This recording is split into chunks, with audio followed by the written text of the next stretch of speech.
Гола здесь нет, но удар был хороший. Негізінен алдан жақшы мүмкіншілік болды. Оң қапталдан Садыр Жапаров аралықтық старт барып соққы ұзатқан, тағы бір соққы ұзатылады. Гол! Бізден Садыр Жапаров мінеке борбордық бөліктен топты тартып алғандан ары жер арқылы қуатты соққы ұзатты. Бұл жерде дарбазашы қачып қойған жоқ. Дарбазашы мүмкін болушынша аны тосуға әрекеттенген, бірақ соққы қуатты болғандығына байланышты аны қайтара албады. Так, поехали с передачи вперед Гула, и там вратарь. Что там?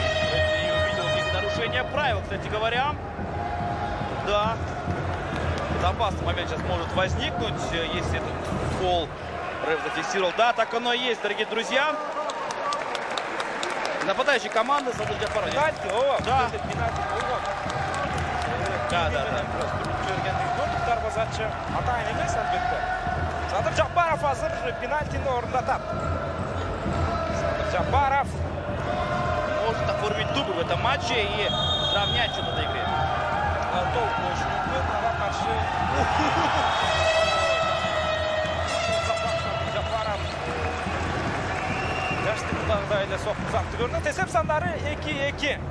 Esep sandары 2-2. Мінекей қуатты соққы шол мезгілде Бурчқа uzatılған.